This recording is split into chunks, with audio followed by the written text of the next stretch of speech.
My new mistress proved to be all she appeared when I first met her at the door, a woman of the kindest heart and finest feelings. She had never had a slave under her control previous to myself, and prior to her marriage she had been dependent on her own industry for a living.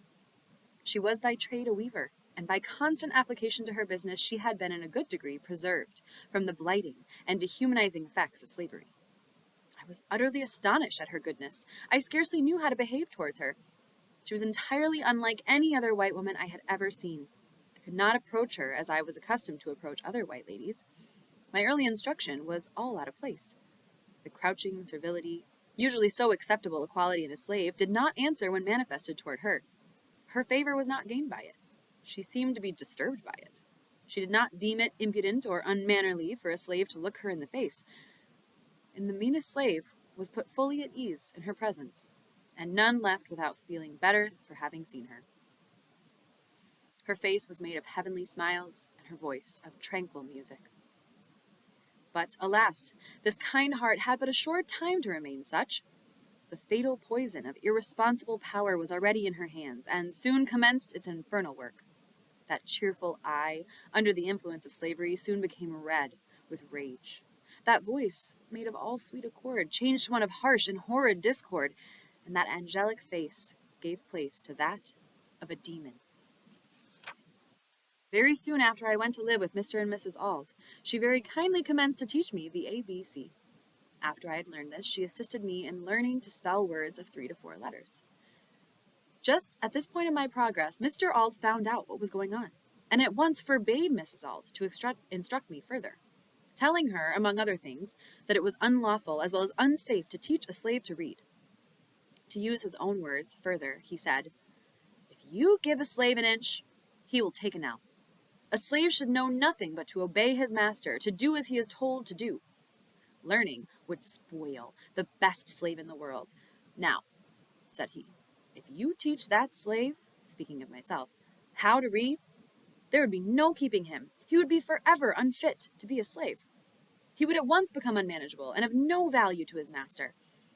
As to himself, it could do him no good, but a great deal of harm. It would make him discontented and unhappy." These words sank deep into my heart, stirred up sentiments within that lay slumbering, and called into existence an entirely new train of thought. It was a new and special revelation, explaining dark and mysterious things with which my youthful understanding had struggled, but struggled in vain. I now understood what had been to me a most perplexing difficulty, to wit, the white man's power to enslave the black man. It was a grand achievement, and I prized it highly. From that moment I understood the pathway from slavery to freedom. It was just what I wanted, and I got it at a time when I least expected it. Whilst I was saddened by the thought of losing the aid of my kind mistress, I was gladdened by the invaluable instruction which, by the merest accident, I had gained from my master.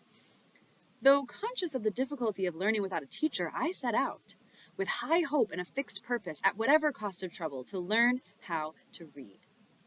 The very decided manner with which he spoke and strove to impress his wife with the evil consequences of giving me instruction served to convince me that he was deeply sensible of the truths that he was uttering.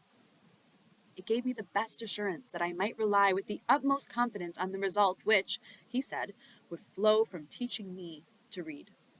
What he most dreaded, that I most desired. What he most loved, that I most hated.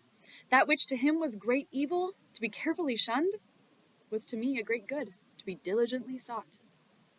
And the argument which he so warmly urged against my learning to read only served to inspire me with a desire and determination to learn.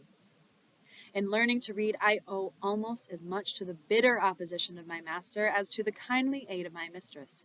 I acknowledge the benefit of both.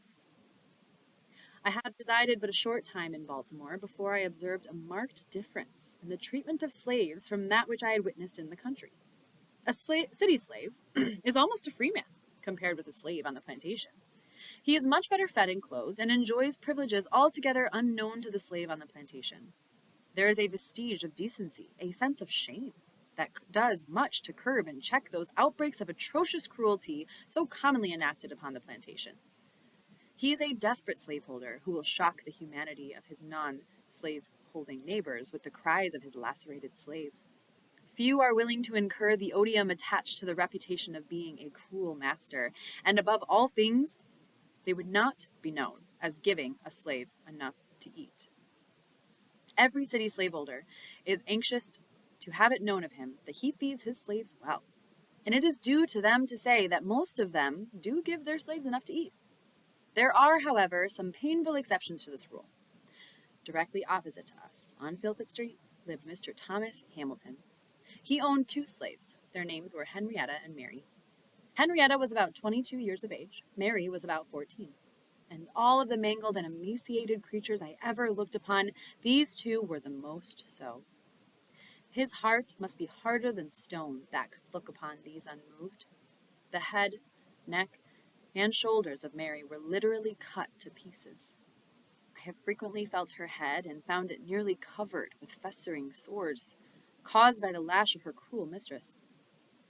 I do not know that her master ever whipped her, but I have been an eyewitness to the cruelty of Mrs. Hamilton. I used to be in Mr. Hamilton's house nearly every day. Mrs. Hamilton used to sit in a large chair in the middle of the room, with heavy cowskin always by her side, and scarce an hour passed during the day but was marked by the blood of one of these slaves. The girls seldom passed her without her saying, "Move faster!" at the same time giving them a blow with the cowskin over the head or the shoulders, often drawing blood. She would then say, "Take that!" continuing, "If you don't move faster, I'll move you." Added to the cruel lashings to which these slaves were subjected, they were kept nearly half starved. They seldom knew what it was to eat a full meal. I have seen Mary contending with the pigs for the offal thrown in the street. So much was Mary kicked and cut to pieces that she was oftener called pecked than by her name.